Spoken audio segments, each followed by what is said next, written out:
मुझे last lecture में हमने न्यूरॉन का डायग्राम समझा था, न्यूरॉन के अलग अलग पार्ट्स की बात की थी, और उसमें थोड़ा सा जो लास्ट का पोर्शन था वो लाइट के और यू कैन से टेक्निकल इश्यूज़ के कारण वो थोड़ा सा रह गया था। तो ये टॉपिक्स कवर करने से पहले मैं सबसे पहले उसको कवर करता हूँ, और इनमें से भी तीनों तो नहीं हो पाएंगे क्योंकि पहला ही टॉपिक काफ़ी लेंथी टॉपिक है, मोस्ट ऑफ द टाइम तो उसी में लग जाएगा। अगर टाइम बचेगा तो मैं ब्रेन और स्पाइनल कॉर्ड को कवर करने की कोशिश करूँगा। सबसे पहले जो लास्ट टाइम न्यूरॉन का जो लास्ट का पार्ट होता है साइनेप्टिक नोब, वो बच गया था, उसके बारे में थोड़ा सा समझाता हूँ, फिर आगे बढ़ेंगे। ओके, देखो बच्चों, मान लीजिए हियर इज योर न्यूरॉन, ये डेंड्राइट्स हैं, ये वाला पार्ट है एक्सोन, एक्सोन से निकलते हैं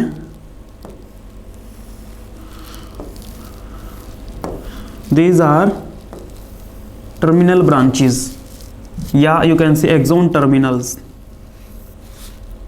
और फिर ये टर्मिनल्स बच्चों लास्ट में जाकर के इस तरह के स्ट्रक्चर बन जाएंगे, लाइक दिस। इन पार्ट्स को हम बोलते हैं साइनेप्टिक नोब।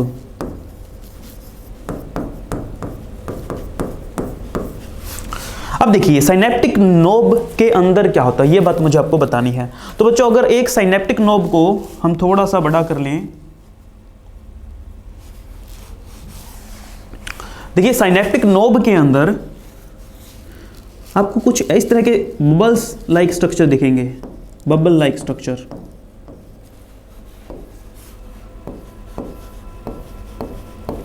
बच्चों इन स्ट्रक्चर्स को बोलते हैं साइनेप्टिक वेसिकल्स, साइनेप्टिक वेसिकल्स। और बच्चों इन साइनेप्टिक वेसिकल्स के अंदर ना एक केमिकल भरा होता है,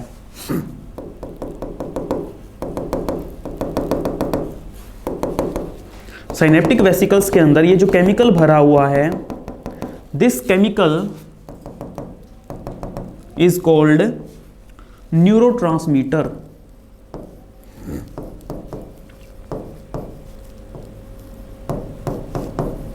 अब बच्चों न्यूरोट्रांसमीटर भी कई तरह के होते हैं, मैं एक न्यूरोट्रांसमीटर का यहां पे एग्जांपल लिख रहा हूं। एग्जांपल इज एसिटाइल कोलाइन,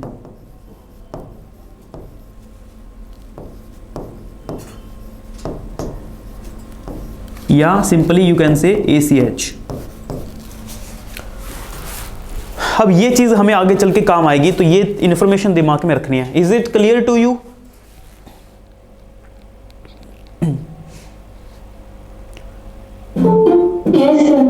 ओके, चलिए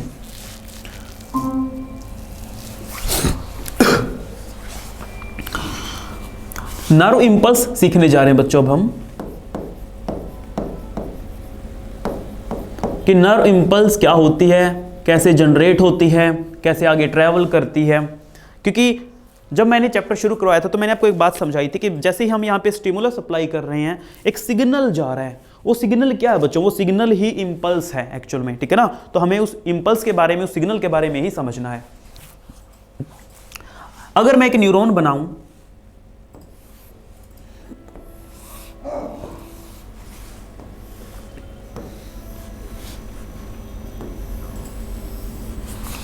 और अब की बार बच्चों मैं एक्सोन को ना काफी वाइड बनाने वाला हूं, क्योंकि एक्सोन के अंदर मुझे कोई चीजें आपको दिखानी है।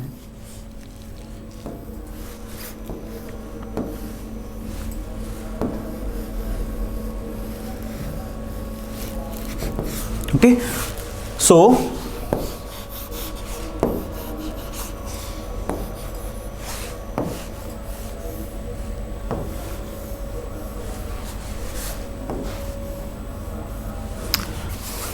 ये वाला part, this is axon, this is cell body, और लास्ट में साइनेप्टिक नोब।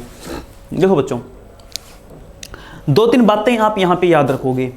पहली बात तो ये याद रखनी है कि न्यूरॉन के बाहर, आउटसाइड में अगर देखेंगे तो पॉजिटिव चार्ज होता है।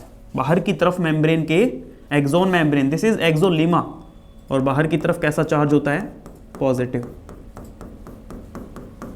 और अंदर की तरफ नेगेटिव चार्ज होता है। एक तो ये बात आपको याद रखनी है, बाहर पॉजिटिव अंदर नेगेटिव, लाइक दिस। दूसरी बात आपको ये याद रखनी है कि ions like sodium and potassium, ये दो मेन आयन है बच्चों, कौन कौन से, सोडियम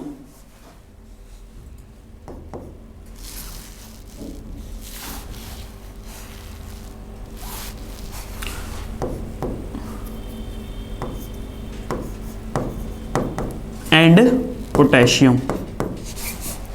सोडियम सेल से बाहर प्रेजेंट होता है हाई कॉन्सेंट्रेशन में, बहुत ही हाई कॉन्सेंट्रेशन में, और पोटेशियम जो है वो सेल के अंदर प्रेजेंट होता है बहुत ही हाई कॉन्सेंट्रेशन में।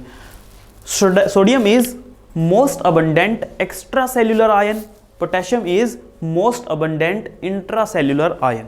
Very very IMP thing. ऐसा नहीं है कि बच्चों बाहर सिर्फ सोडियम है, थोड़ा बहुत पोटेशियम भी आपको मिल जाएगा, बट मेनली बाहर सोडियम है in very very high concentration, और अंदर की तरफ मेनली पोटेशियम प्रेजेंट है in very high concentration. Okay,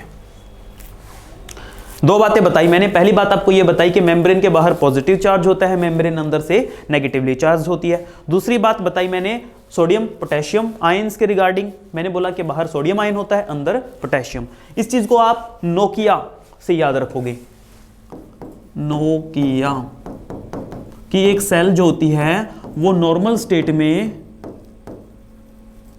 Nokia condition में होती है। नोकिया मतलब N यहां पे सोडियम के लिए बच्चों, O से आउटसाइड, कि सोडियम आउटसाइड है, K मतलब पोटेशियम, I से इनसाइड, कि पोटेशियम इनसाइड है। सो नॉर्मली एक सेल जो होती है वो नोकिया कंडीशन में होती है, और उस नॉर्मल स्टेट को बच्चों बोला जाता है पोलराइज्ड स्टेट। ये भी ध्यान रखना है, नॉर्मल स्टेट को क्या बोला जाता है, पोलराइज्ड स्टेट। तो अभी हमारा जो न्यूरॉन सेल है ये पोलराइज्ड कंडीशन में है, क्योंकि नॉर्मल कंडीशन में है। यहां तक बात समझ में आई? Is it clear? ठीक है। अब बच्चों ये जो मेम्ब्रेन है ना, इसको मान लो मैं ऐसे कंपार्टमेंट में अगर डिवाइड कर लूं, मान लो कि ये वाला जो है ये एक कंपार्टमेंट है, ये वाला दूसरा कंपार्टमेंट है, ये तीसरा, लाइक दिस।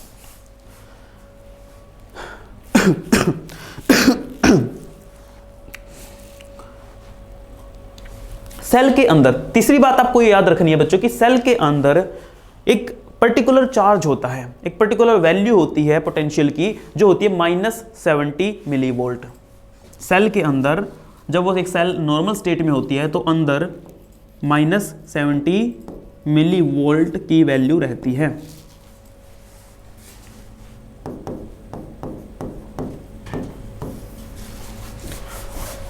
बस अगर इतनी इंफॉर्मेशन आपको पता है तो आपका काम चल जाएगा। Let me repeat. पहली बात मैंने आपको सिखाई कि बाहर पॉजिटिव अंदर नेगेटिव चार्ज होता है। दूसरी बात मैंने सिखाई कि बाहर सोडियम आयन ज़्यादा होते हैं, सेल के अंदर पोटेशियम आयन ज़्यादा होता है, और इस नॉर्मल स्टेट को पोलराइज्ड स्टेट बोला जाता है। तीसरी बात सिखाई बच्चों कि सेल के अंदर जो नॉर्मल पोटेंशियल की वैल्यू होती है वो होती है -70 मिलीवोल्ट। That's it. अब प्रोसेस शुरू करते हैं। देखो बच्चों, जहां पे भी हमारी बॉडी में कोई भी आपको कोई भी स्टिमुलस अप्लाई करते हैं, कंसिडर कि ये एक स्टिमुलस मैं यहां पे दे रहा हूं, तो मैं एक मैकेनिकल प्रेशर अप्लाई कर रहा हूं, राइट। इससे क्या होगा, जिस भी जगह पे ये मैकेनिकल प्रेशर अप्लाई किया जाता है वहां पे जैसे ही मैंने मान लो कि ये यहां पे ऐसे पिंच किया, ऐसे ये मैंने नीडल टाइप कुछ बना दिया, यहां पे मैं स्टिमुलस दे रहा हूं। स्टिमुलस देते ही क्या होगा बच्चों, ये जो डेंड्राइट होता है, डेंड्राइट के अंदर ना कुछ खास तरह के चैनल्स होते हैं जिन्हें बोलते हैं sodium mechanical gated channel. Sodium mechanical gated channel, और मैकेनिकल प्रेशर लगाते ही वो चैनल ओपन हो जाते हैं। तो यहां पे जैसे ही मैंने स्टिमुलस अप्लाई किया, इस पॉइंट पे जहां पे भी मैं अप्लाई कर रहा हूं, सोडियम मैकेनिकल गेटेड चैनल क्या हो जाएगा, ओपन। चैनल ओपन हो चुका है बच्चों, और चैनल किसका है, सोडियम का चैनल है। अब जैसे ही चैनल ओपन होगा तो मैंने आपको क्या सिखाया, बाहर कौन सा आयन ज्यादा होता है, सोडियम। ठीक है ना, अंदर सोडियम कम है, तो हाई कंसंट्रेशन से सोडियम लो कंसंट्रेशन की तरफ मूव करना शुरू कर देगा। तो जैसे ही यहां पे अप्लाई किया, यहां पे जो भी चैनल्स होंगे वो चैनल ओपन हो जाएंगे। कंसीडर दीज आर चैनल्स, ठीक है, सोडियम मैकेनिकल गेटेड चैनल। जैसे ही चैनल ओपन हुए तो बच्चों ये जो सोडियम था वो सोडियम अंदर घुस गया, और सोडियम की जो कंसंट्रेशन है वो लगातार अंदर बढ़ती जा रही है। अब ये सोडियम अंदर जा रहा है, ठीक है ना, सोडियम यहां पे अंदर की तरफ बढ़ता जा रहा है। इसी चीज को बच्चों मैं साथ के साथ में ना एक ग्राफ टाइप भी बना लेता हूं, उस पे भी आपको साथ में समझाता चलूंगा।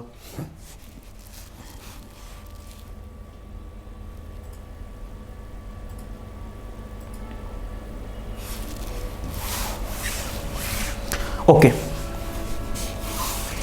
या फिर इसको थोड़ा सा और छोटा कर लेते हैं।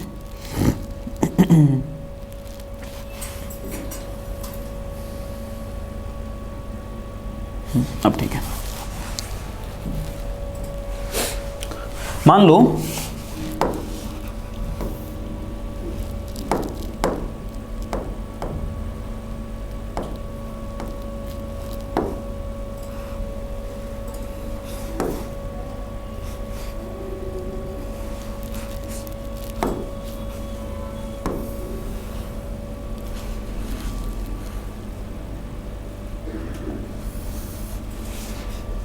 ये 0 की वैल्यू है, यहां पे मान लो -10, -20, -40, -60, -70 लाइक दिस। और इससे ऊपर प्लस की वैल्यूज हैं, +10, +20, +30 लाइक दिस, ठीक है। मैंने क्या बताया बच्चों, नॉर्मली एक सेल कौन सी पोजीशन पे होती है, -70, यानी कि मेरी सेल जो है नॉर्मल कंडीशन में जब थी तो वो -70 पे थी, यहां पे इस पॉइंट पे। और इस चीज को बोलते हैं बच्चों, जब नॉर्मल स्टेट में होती है -70 की उस पे होती है वैल्यू पे, resting potential. This value is called, -70 value is called resting potential. Okay, अब देखो जैसे ही आपने स्टिमुलस अप्लाई किया, सोडियम आयंस अंदर आए जा रहे हैं, सोडियम आयन यहां पे बढ़ते जा रहे हैं, यानी कि -70 की जो वैल्यू थी ना, अगर सोडियम आयन भरेंगे तो माइनस की वैल्यू कम हो जाएगी, क्योंकि आप प्लस के आयंस, प्लस का चार्ज बढ़ाते जा रहे हो।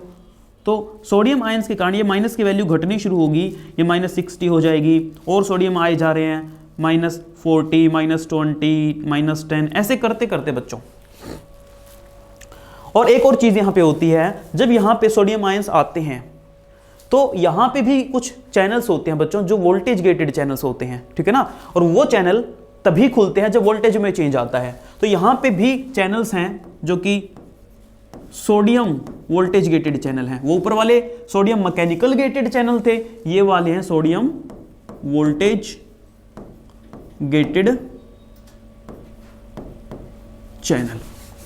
तो बच्चों ये तब खुलते हैं जब थोड़ा सा भी वोल्टेज में ना चेंज हो जाता है। तो देखो यहां पे जैसे ही सोडियम आयंस आए, वोल्टेज में चेंज हुआ, -70 से -60, ठीक है, -40, वोल्टेज में चेंज होती ही सोडियम ये वाला चैनल भी ओपन हो गया, और यहां से भी ओपन होते ही यहां से भी सोडियम आयंस अंदर आना शुरू हो गए, सोडियम। तो कुल मिला के सोडियम आयन यहां पे बढ़ते जा रहे हैं, जिसके कारण माइनस की वैल्यू कम होती जा रही है, क्योंकि हमने देखा क्या हो रहा है, सोडियम आयंस आते जा रहे हैं, सोडियम आयंस की एंट्री हो रही है। बच्चों सोडियम आयन इतने हो जाएंगे यहां पे कि वैल्यू चेंज होते होते होते +30 तक पहुंच जाएगी।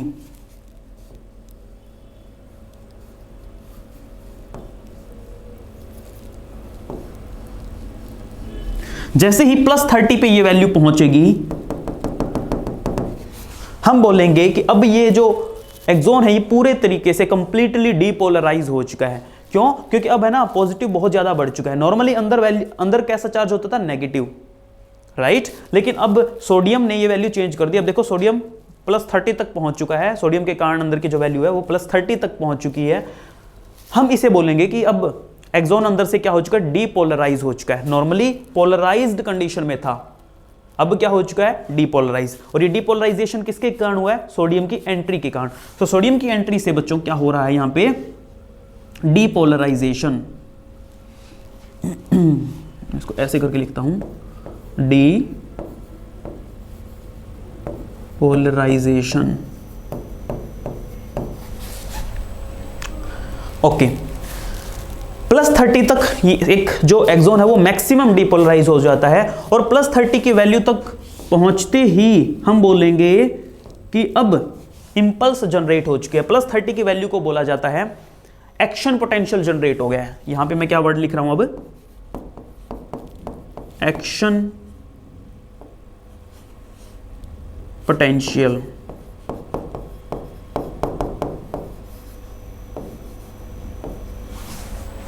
और मैं इसी को बोलता हूं, इसी को मैं क्या बोल रहा हूं, एक्शन पोटेंशियल के लिए मैं एक वर्ड यूज कर रहा हूं कि इंपल्स जनरेट हो चुकी है।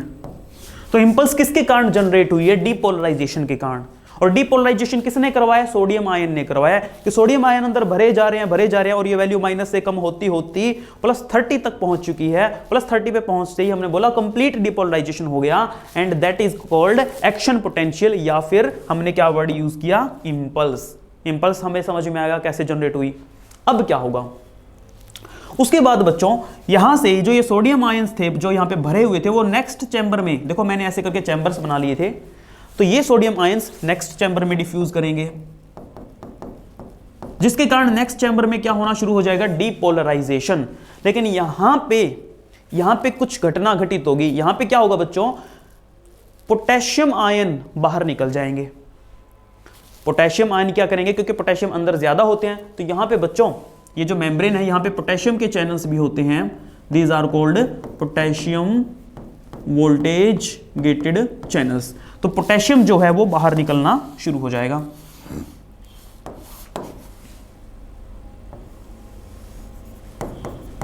और क्योंकि अब पोटेशियम बाहर निकले जा रहा है, यानी कि पॉजिटिव चार्ज बाहर निकल रहा है, तो ये वैल्यू फिर से ड्रॉप होना शुरू हो जाएगी, क्योंकि पोटेशियम आउट हो रहा है।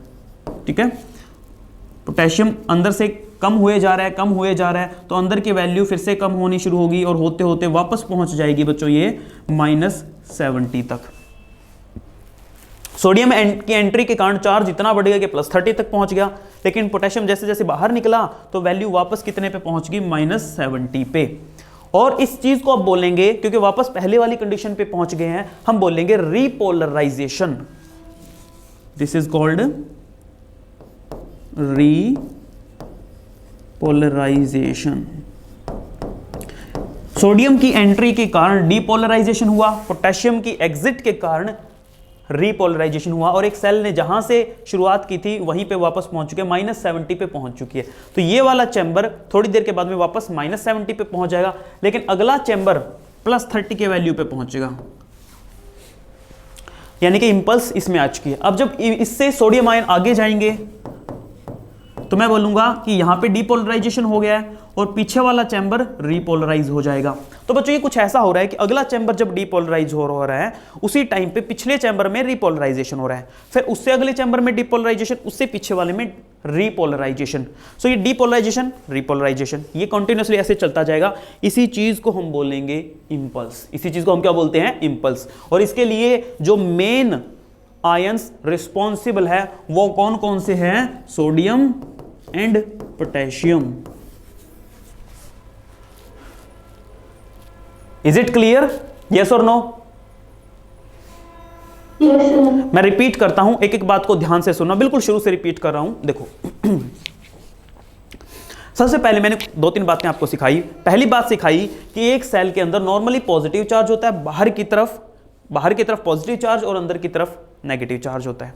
दूसरी बात सिखाई कि एक सेल में बाहर की तरफ सोडियम आयन ज्यादा होते हैं और एक सेल में अंदर की तरफ पोटेशियम आयन ज्यादा होता है। ठीक है, और तीसरी चीज आपको बताई कि सेल के अंदर की जो वैल्यू होती है वो होती है -70 मिलीवोल्ट। इस इंफॉर्मेशन के साथ हमने कहानी को शुरू किया।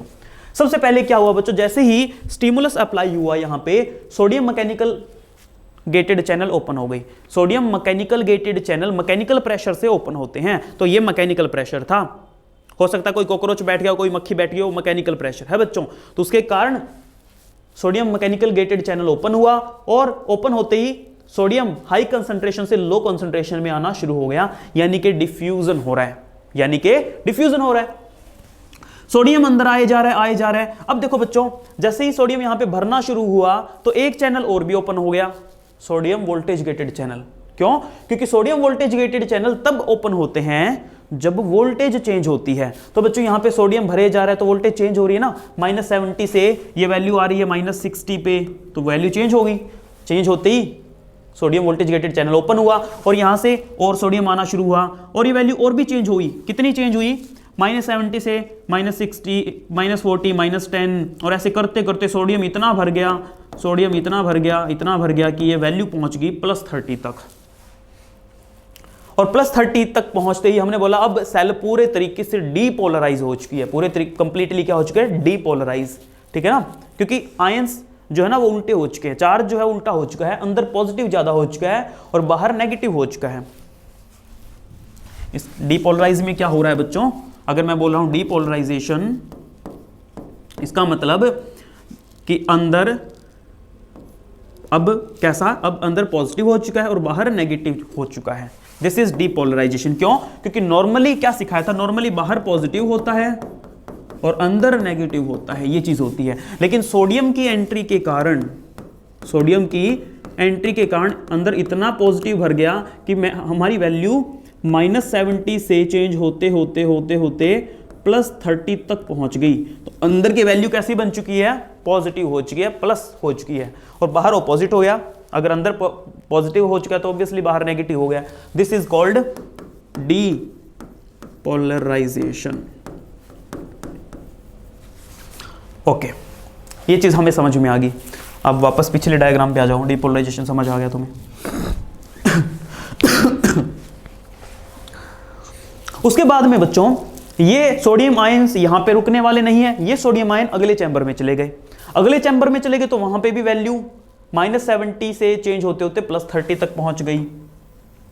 मैं बोलूंगा यहां पे डीपोलराइजेशन हो गया। अब जब यहां पे डीपोलराइजेशन हुआ तो यहां पे रीपोलराइजेशन हुआ। क्यों? क्योंकि यहां पे जो पोटेशियम आयन थे वो बाहर चले जाते हैं, यहां पे पोटेशियम चैनल ओपन हो जाता है और पोटेशियम आयन बाहर चले जाते हैं। तो जब अगले चैम्बर में डीपोलराइजेशन हुआ है उसी टाइम पे पिछले चैम्बर में रीपोलराइजेशन हो रहा था। और ये कहानी फिर कंटिन्यूअसली ऐसे ही चलेगी। अगले में डीपोलराइजेशन होगा तो इसमें रिपोलराइजेशन, फिर उससे अगले में आगे डीपोलराइजेशन तो उससे पीछे रिपोलराइजेशन, ये ऐसे कंटिन्यूअसली चलता जाएगा। एक तो ये चीज ध्यान रखनी है। डीपोलराइजेशन किसके कारण हुआ? सोडियम की एंट्री के कारण। रिपोलराइजेशन किसके कारण हुआ? पोटेशियम के बाहर निकलने के कारण। ठीक है। लेकिन बच्चों जब पोटेशियम बाहर निकला तो एक मेजर चेंज आया। मेजर चेंज क्या आया? मेजर चेंज ये आया है कि मान लो अगेन ये सेल है, अब सेल से बाहर क्या जा चुका है? पोटेशियम, और सेल के अंदर क्या आ चुका है? सोडियम। हम -70 की वैल्यू पे तो पहुंच चुके हैं, लेकिन पंगा ये हो गया बच्चों कि चार्ज उल्टे हो गए। क्योंकि नॉर्मल देखो मैंने क्या सिखाया हुआ है कॉर्नर में आपको, मैंने नोकिया स्टेट सिखाई थी, आपको याद है तो?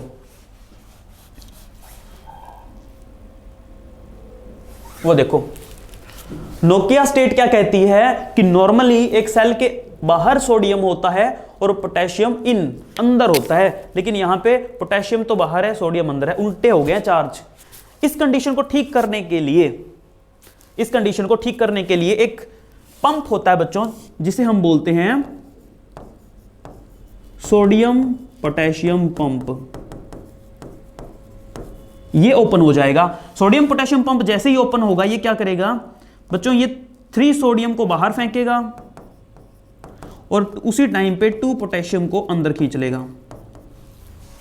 3 sodium out, 3 sodium out and 2 potassium in, ऐसे काम करेगा ये। तो वापस कंडीशन को नॉर्मलाइज कर देगा। तो 3 स्टेप में ये बात सीख सकते हो। स्टेप नंबर 1 डीपोलराइजेशन जो कि सोडियम की एंट्री से हुआ। स्टेप नंबर 2 रिपोलराइजेशन जो पोटेशियम के बाहर जाने से हुआ।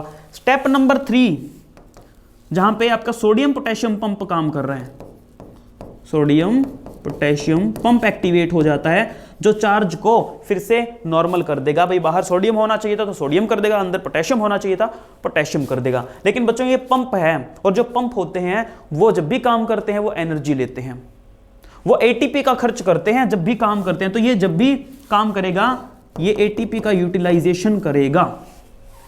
इस तरीके से इंपल्स जो है एक चैम्बर से दूसरे में, दूसरे चैम्बर से तीसरे में बढ़ रही है। Is it clear? नहीं समझ में आया बच्चों? एक बार इस वीडियो को एक बार, दो बार, तीन बार, बार बार रिवाइंड करके देखना, ध्यान से एक एक लाइन सुनना मेरी बोली गई, आपको ये चीज जरूर समझ में आएगी। इतना मुश्किल नहीं है ये, ठीक है ना। और इस ग्राफ को इसके साथ कोरिलेट करते रहना है, तभी ये चीज क्लियर रहेगी आपको। ओके अब इंपल्स आगे बढ़े जा रही है। जब इंपल्स इस पॉइंट पे पहुंच जाएगी फिर क्या होगा? इंपल्स एक न्यूरॉन से दूसरे न्यूरॉन में जंप कैसे करेगी, अब ये सीखना है हमें।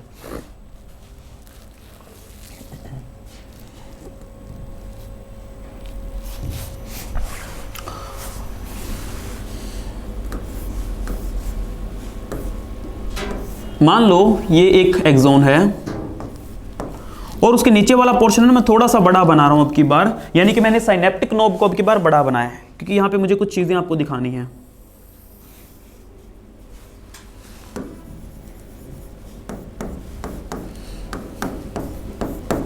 And this portion is synaptic knob. क्या सिखाया था बच्चों? साइनेप्टिक नोब के अंदर क्या भरे हैं?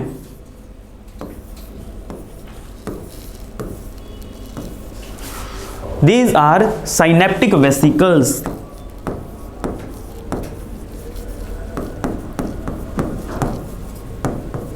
Synaptic vesicles which are loaded with a chemical called neurotransmitter. तो ये मैं जो डॉट लगा रहा हूं ये क्या है? This is neurotransmitter.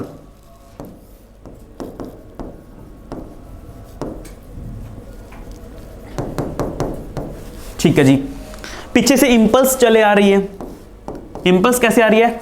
Depolarisation, repolarisation, फिर डिपोलराइजेशन, पीछे रिपोलराइजेशन। तो ये दैट इज इंपल्स, वो फटाफट आगे की तरफ आ रही है।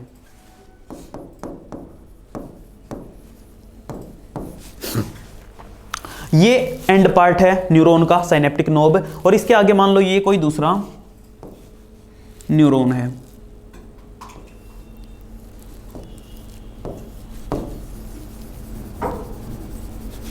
This is second neuron. हमें यह समझना है कि ये जो इंपल्स है एक न्यूरॉन से दूसरे न्यूरॉन में ना शिफ्ट कैसे होगी।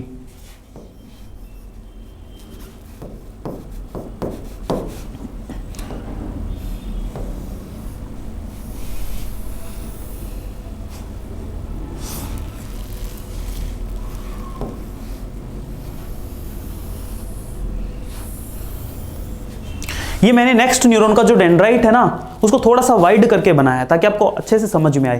न्यूरॉन का डेंड्राइट का जो ऊपर वाला हिस्सा होता है it is like a plate, और ये बिल्कुल इसके नीचे है, मतलब कि साइनेप्टिक नोब के बिल्कुल नीचे है, ठीक है ना। इस तरीके से अरेंजमेंट होती है बच्चों। ये जो डेंड्राइट का ऊपर वाला पार्ट है यहां पे कुछ खास तरह के चैनल्स होते हैं, कुछ खास तरह के चैनल्स होते हैं लाइक दिस। या मैं एक काम करता हूं इसको थोड़ा सा और बड़ा बनाता हूं।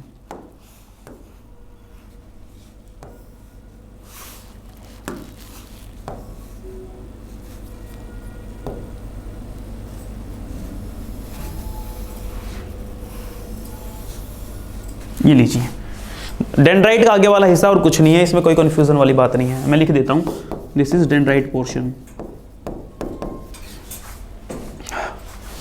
अब देखो बच्चों डेंड्राइट का जो ये ऊपर वाला सरफेस होता है यहां पे गेट लगे हुए हैं। मान लो एक दरवाजा बना देते हैं ऐसे करके,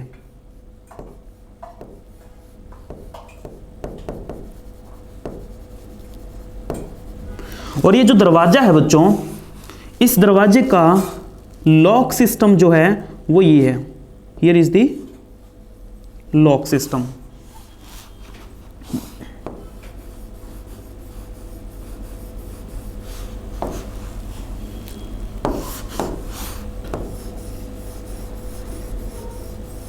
लाइक दिस, ओके। ये जो दरवाजा है इसका नाम है सोडियम लाइगेंड गेटेड चैनल। देखो कितने तरह के चैनल सोडियम में बताए, sodium mechanical gated channel, sodium voltage gated channel, और ये वाला है बच्चों sodium ligand gated channel.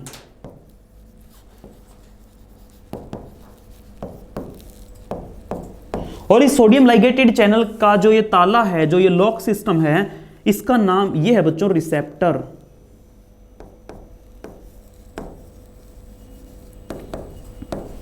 Receptor. ऐसे बच्चों बहुत सारे चैनल्स और बहुत सारे रिसेप्टर यहां पे प्रेजेंट है, मेम्ब्रेन पे यहां पे बहुत सारे प्रेजेंट है। मैंने बस एक बनाया ताकि मैं आपको आराम से समझा सकूं। अब देखिए बच्चों, पीछे से आ रही है इंपल्स। जो पीछे से इंपल्स आ रही है, जब इंपल्स यहां पे पहुंचेगी तो यहां पे पहुंचते ही इंपल्स के कारण कैल्शियम अंदर आना शुरू कर देगा। इंपल्स के कारण बाहर से अंदर किसकी एंट्री होगी? कैल्शियम की।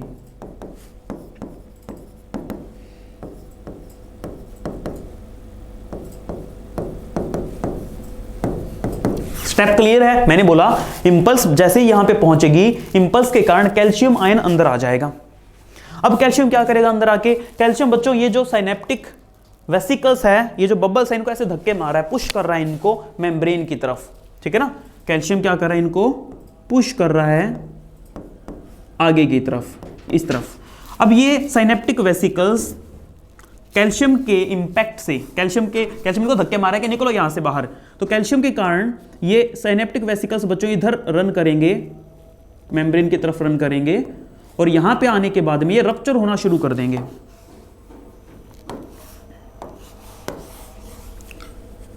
लाइक दिस, ऐसे रप्चर होना शुरू कर देंगे।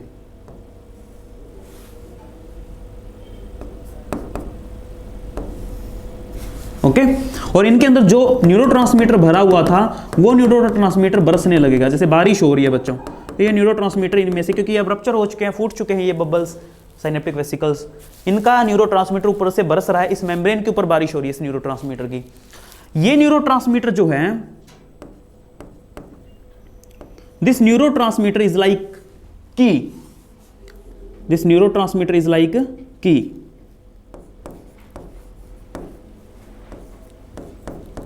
इज लाइक की, ओके। और ये की लॉक कहां पे है? नीचे देखो, receptor is like lock, neurotransmitter is like की। तो बच्चों जैसे ही ये न्यूरोट्रांसमीटर यहां पे गिरेगा, ठीक है, तो ये जो ताला था ये इस दरवाजे का था, ये दरवाजा तुरंत क्या हो जाएगा? ओपन हो जाएगा। और जैसे ही दरवाजा ओपन होगा,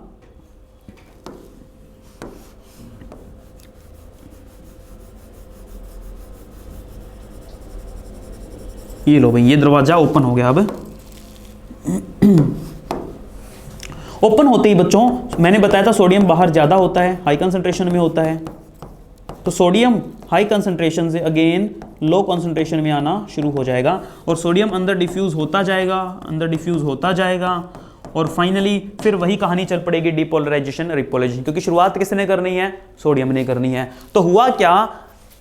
have a quick recap. Impulse I, impulse जैसे यहां पे पहुंची, इंपल्स ने कैल्शियम आयन को अंदर खींच लिया, कैल्शियम आयन ने अंदर आते ही साइनेप्टिक वेसिकल को धक्के मारे, साइनेप्टिकल वेसिकल जो थे यहां पे आकर के रप्चर हुए, और उनके अंदर भरा हुआ न्यूरोट्रांसमीटर बरसना शुरू हो गया।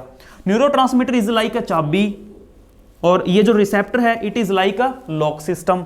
तो बच्चों ये जो चाबी है, ये जो की है, ये इस लॉक सिस्टम से अटैच हुई, और ये दरवाजा जो था जिसे आपने सोडियम लाइगेंड गेटेड चैनल बोला, ये दरवाजा ओपन हो गया और सोडियम अंदर गए, और कहानी शुरू हो गई। अब बच्चों यहां पे ये जो न्यूरोट्रांसमीटर है, यही लाइगेंड है, की है, ठीक है ना, यही की है, यही क्या है? लाइगेंड। यानी कि ये जब लाइगेंड यहां पे आकर के अटैच हुआ, न्यूरोट्रांसमीटर जो लाइगेंड है यहां पे अटैच हुआ, अटैच होने के बाद ये चैनल ओपन हुआ, इसीलिए इसको क्या बोल रहे हैं? Sodium ligand gated channel. इस तरीके से इंपल्स एक न्यूरॉन से दूसरे न्यूरॉन में शिफ्ट हो जाती है। Is it clear to you? ठीक है बच्चों, अब है ना, जितने मैंने एक बार करवा दिया काम, एक बार इन सबका स्क्रीनशॉट लो, मैं शुरू से ले रहा हूं इसको, फिर आगे बढ़ेंगे। ओके, सबसे पहले इसका स्क्रीनशॉट लो।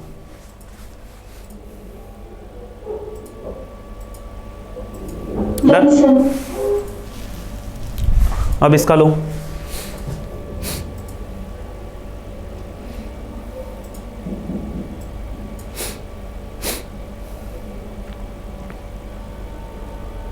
डन। अब ये वाला लो,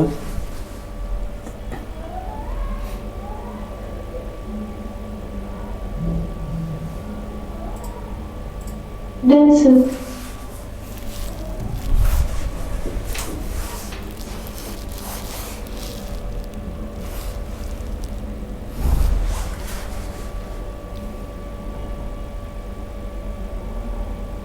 डन।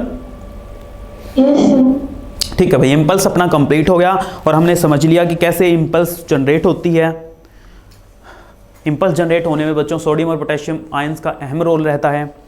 सेल के अंदर -70 मिली वोल्ट रेस्टिंग स्टेट पे होता है। एक्शन पोटेंशियल +30 के वैल्यू पे जनरेट होता है, जिसे आप इम्पल्स बोलते हो।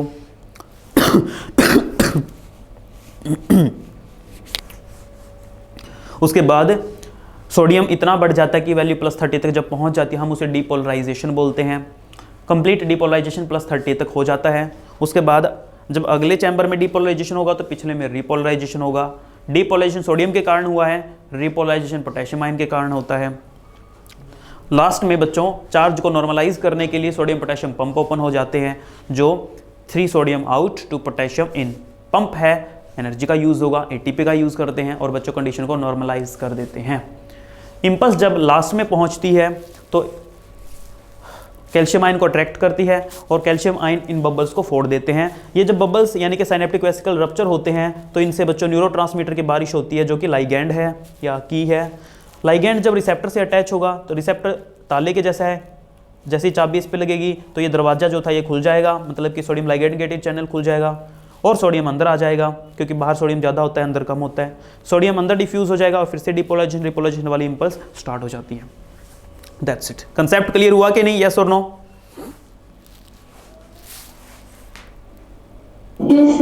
चलिए जी, जस्ट अ सेकेंड। अब बच्चों नेक्स्ट है हमारा ब्रेन।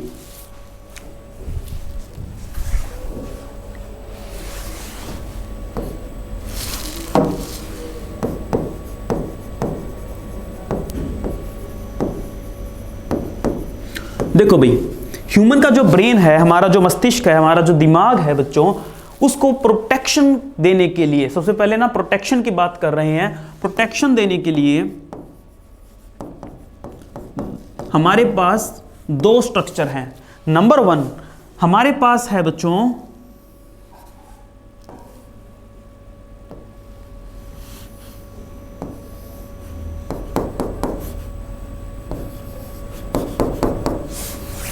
हमारे पास है स्कल।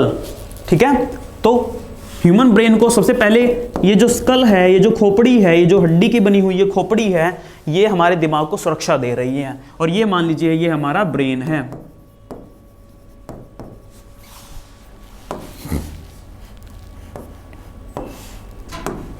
ठीक है, this is your brain.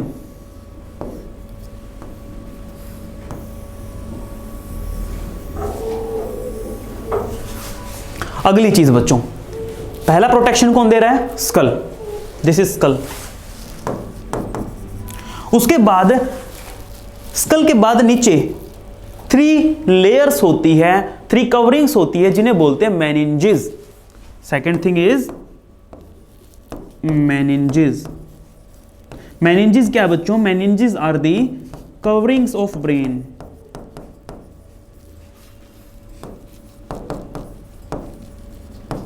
Brain को सुरक्षा देने के लिए यहां पे 3 कवरिंग्स है। मान लो ये फर्स्ट कवरिंग है, ये सेकंड कवरिंग है और उसके बाद में third covering. There are total 3 coverings और 3 मेनिंजेस। जो सबसे बाहर की तरफ होती है, यानी कि जो स्कल की तरफ होती है बच्चों, आउटर मोस्ट,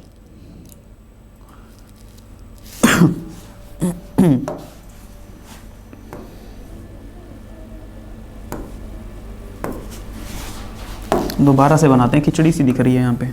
ये ब्रेन है रेड कलर वाला,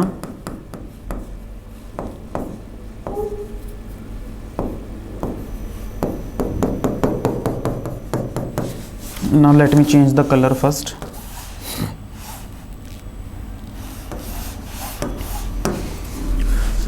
जो सबसे पहली कवरिंग है ब्रेन की, this is called dura mater.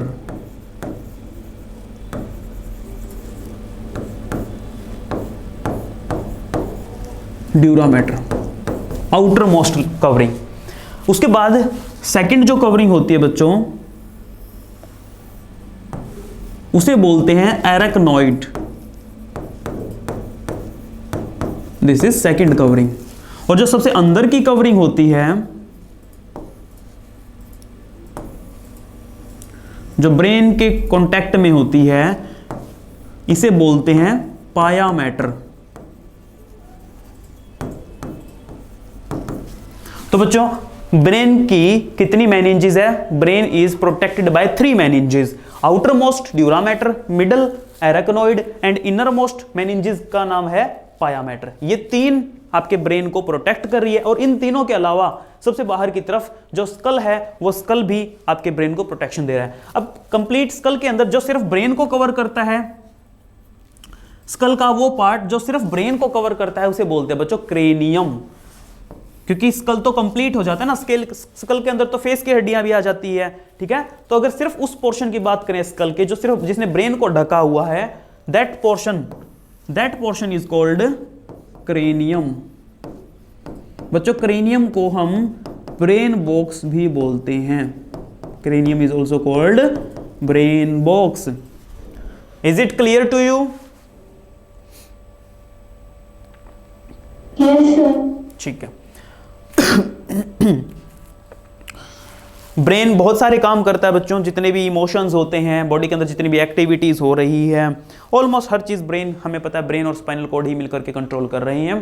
तो ब्रेन के पार्ट्स की बात करते हैं बच्चों। ब्रेन को ना 3 पार्ट्स में स्टडी किया जाता है।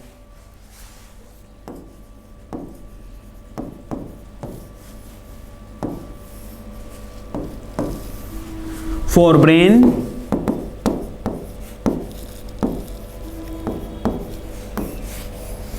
मिड ब्रेन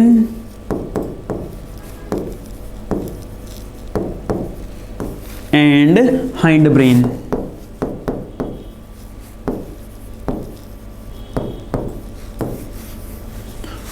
ब्रेन को हम 3 पार्ट में स्टडी करेंगे, fore brain, mid brain, hind brain. Fore brain के अंदर बच्चों जो मेन पार्ट है और जो सबसे बड़ा पार्ट भी है, उसे बोलते हैं सेरिब्रम। सेरिब्रम के अलावा second is डायएन्सेफेलॉन।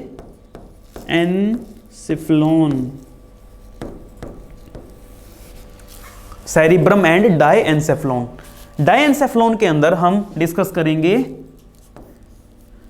Thalamus, hypothalamus,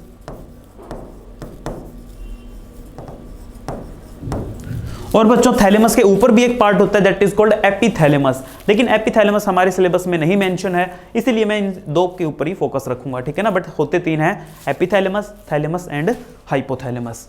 so for brain के अंदर सेरिब्रम एंड डायएन्सेफेलॉन। उसके बाद मिड ब्रेन। मिड ब्रेन के अंदर जो पार्ट है उसका जिक्र मैं तभी करूंगा जब मैं इसके ऊपर आऊंगा। हाइंड ब्रेन में मैं आपको 3 पार्ट सिखाऊंगा, pons, varolii, medulla oblongata and third is cerebellum. देखो बच्चों स्पेलिंग में डिफरेंस है, ये सेरिब्रम है, ठीक है ना, ब्रम, और ये सेरिबेलम है, सेरिबेलम, सेरिब्रम, सेरिबेलम, स्पेलिंग अलग अलग है, चीज भी बिल्कुल अलग है, तो ये कंफ्यूज नहीं करना इसमें। Fore brain, mid brain, hind brain. Is it clear? Yes, sir. ठीक है। अब देखो बच्चों, सबसे पहले हम डायग्राम से ही चीजों को समझने की कोशिश करते हैं, और मैं सेरिब्रम बनाने जा रहा हूं। सेरिब्रम जो होता है ना, ये मेन पार्ट है आपके ब्रेन का। अगर मान लीजिए ये जो हेयर हैं, हेयर हटा दिए जाएं, ऊपर की स्किन हटा दी जाए, स्कल हटा दिया जाए, और ब्रेन को ऑब्जर्व कर रहे हैं, तो मोस्ट ऑफ द पोर्शन जो भी दिखाई देगा ना, वो सेरिब्रम ही होता है, ठीक है ना। और मिड ब्रेन और हाइंड ब्रेन थोड़ा सा अंदर की तरफ छुपे हुए हैं, तो वो डायरेक्टली विजिबल नहीं है। हाँ, आप अगर सेरिब्रम को हटा के देखोगे तो वो दिख जाएंगे।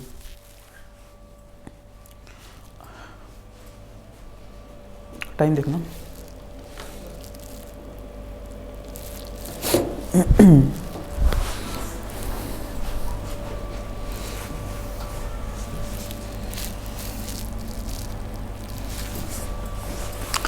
लो बच्चों कि हम ब्रेन को ऊपर से देख रहे हैं, जैसे कि मान लो ये ऊपर की तरफ है और यहां से कोई ऊपर से मेरे ब्रेन को देख रहा है, ठीक है ना, तो उसको क्या चीज दिखाई देगी? उसको ब्रेन कुछ ऐसे दिखाई देगा।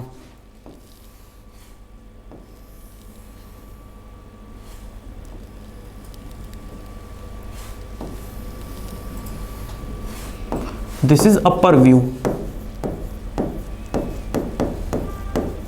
तो यहां पे ये जो पोर्शन मैंने बनाया ये कंप्लीट बच्चों सेरिब्रम है, cerebrum.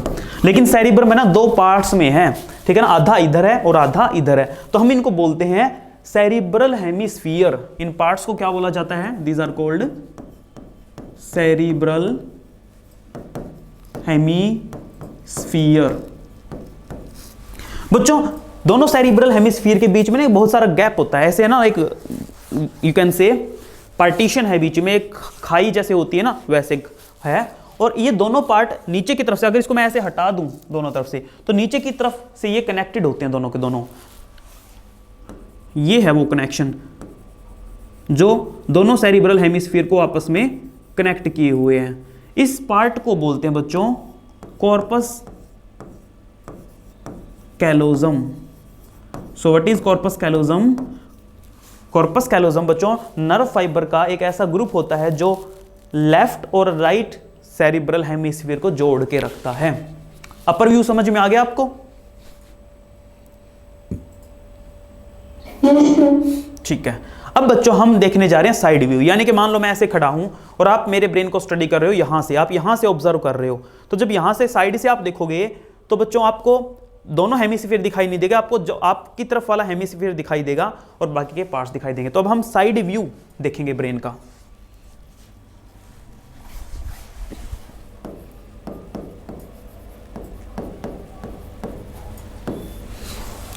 It will look something like this.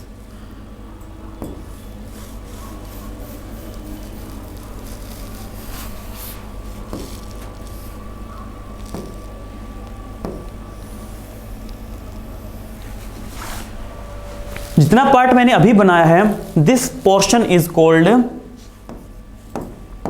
और बच्चों ये पोर्शन है ना स्मूथ नहीं होता है, उबड़ खाबड़ है ये, ठीक है ना, इस कंप्लीट को बोलते हैं सेरिब्रम।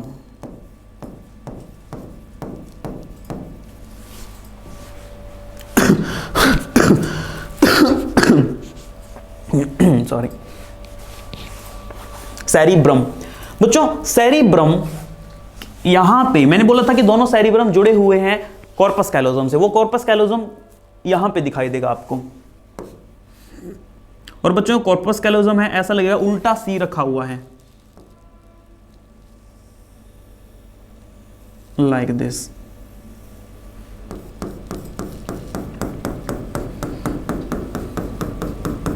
दिस इज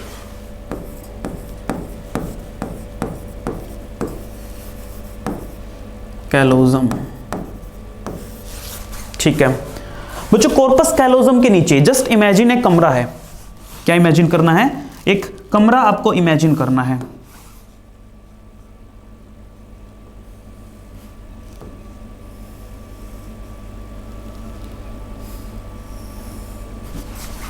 और इस कमरे के अंदर ना पानी भरा हुआ है, ऐसे इमेजिन करना है,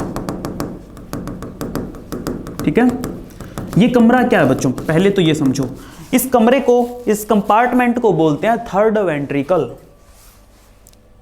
क्या बोलते हैं इसे? Third ventricle. और बच्चों इस थर्ड वेंट्रिकल के अंदर एक कमरा है, कमरे में पानी भरा हुआ है। अच्छा अगली बात, ये पानी क्या है? जो इसमें पानी भरा हुआ है इस फ्लूइड को बोलते हैं सेरिब्रोस्पाइनल फ्लूइड।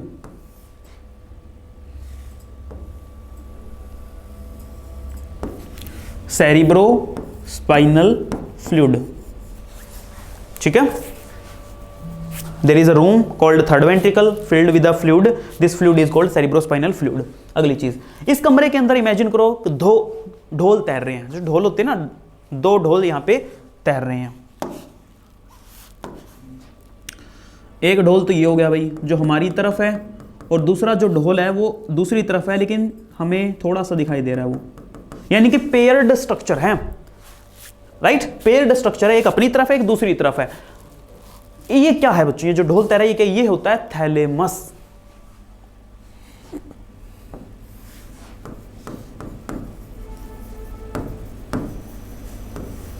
थैलेमस।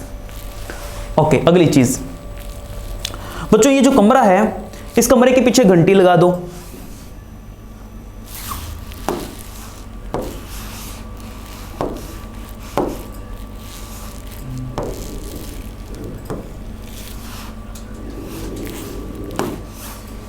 कमरे के पीछे एक घंटी लगा दिया आपने।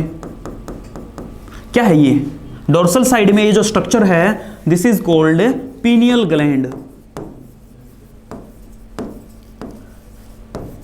यहां तक का स्ट्रक्चर आपको समझ में आ गया? Is it clear? Yes, sir. There is a room called third ventricle. इसमें जो पानी भरा हुआ है दैट इज सेरिब्रोस्पाइनल फ्लूइड। इसमें जो ढोल तैर रहे हैं, जो दो पेयर्ड स्ट्रक्चर हैं, ओवल शेप्ड स्ट्रक्चर हैं, दीज आर थैलेमस। पीछे जो कमरे की घंटी लगी हुई है दैट इज पीनियल ग्लैंड। ये बस याद करने का तरीका बच्चों, और कुछ नहीं है। उसके बाद इस कमरे के आगे ना दो ऐसे स्ट्रक्चर निकाल दो लाइक दिस, वन, और जो दूसरा स्ट्रक्चर है वो इसी के पैरेलल है लेकिन उस तरफ है, दूसरी साइड है, तो हमें अच्छे से दिखाई नहीं दे रहा वो, बट हम थोड़ा सा उसको दिखाएंगे हल्का ऐसे करके, ठीक है ना। सो ये जो दो सींग बना दिए मैंने, ये दो सींग क्या है, ये है बच्चों first and second ventricle. First and second ventricle connected by third ventricle. और क्योंकि ये थर्ड वेंट्रिकल से कनेक्टेड है तो इनके अंदर भी क्या भरा मिलेगा, इनके अंदर भी बच्चों सेरिब्रोस्पाइनल फ्लूइड जो है वो भरा हुआ है, CSF इनके अंदर भी भरा हुआ है, ठीक है। बच्चों कहां से आ रहा है ये सेरिब्रोस्पाइनल फ्लूइड? एक्चुअल में थर्ड वेंट्रिकल के अंदर एक स्ट्रक्चर होता है जिसे बोलते हैं कोरोइड प्लेक्सस। क्या बोलते हैं? Choroid plexus. उस कोरोइड प्लेक्सस के अंदर जो सेल्स होती है वो सिक्रेट करती है इसको। मैं लिख देता हूं कहीं पे कि थर्ड वेंट्रिकल के अंदर देयर इज कोरोइड प्लेक्सस।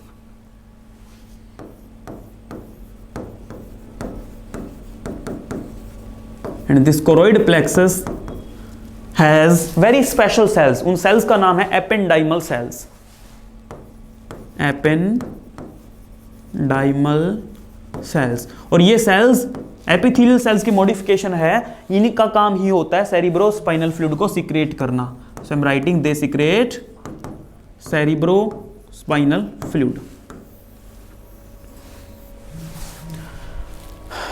ध्यान रख लोगे, कोरोइड प्लेक्सस नाम का स्ट्रक्चर है जिसके पास एपेंडाइमल सेल्स होती है जो क्या सिक्रेट करता है? Cerebrospinal fluid. Is it clear? Yes, sir. आगे बढ़ते हैं। अब बच्चों ये जो कमरा है ना, इमेजिन एक कमरा है तो फर्श भी होगा। कमरे का जो फर्श है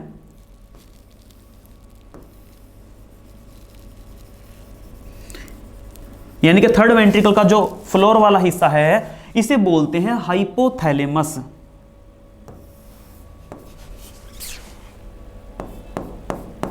हाइपोथैलेमस। ऊपर क्या है, पिंक कलर से मैंने बनाया थैलेमस, और थैलेमस के नीचे, हाइपो मतलब नीचे, थैलेमस के नीचे है उसे हाइपोथैलेमस। Very clear. अगली चीज बच्चों, इस हाइपोथैलेमस के आगे एंटीरियर पार्ट जो होता है वो कुछ ऐसे है लाइक दिस, और यहां पे फिर एक स्ट्रक्चर है ऐसे करके। ये जो स्ट्रक्चर है this structure is called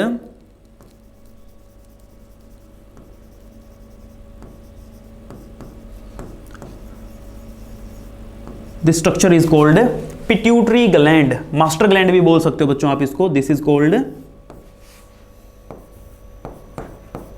pituitary gland और ऑल्सो कॉल्ड मास्टर ग्लैंड। सो हाइपोथैलेमस के नीचे दो, ऐसे मान लो कि दो अंगूर लटक रहे हैं। ये दो अंगूर क्या है? Pituitary gland. अब इसके नीचे थोड़ा सा इसको डायग्राम को ना ऊपर करता हूं मैं, सो दैट बाकी चीजें भी यहां पे आराम से आ जाएं।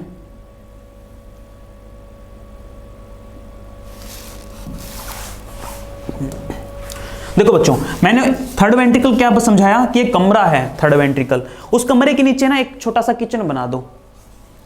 सो कंसीडर ये जो छोटे वाला कंपार्टमेंट है, जो किचन है, ये है बच्चों mid brain. This is mid brain. आपको क्या करना है, थर्ड वेंट्रिकल से ना एक पाइप डाल देना है और वो पाइप नीचे की तरफ आ रहा है लाइक दिस।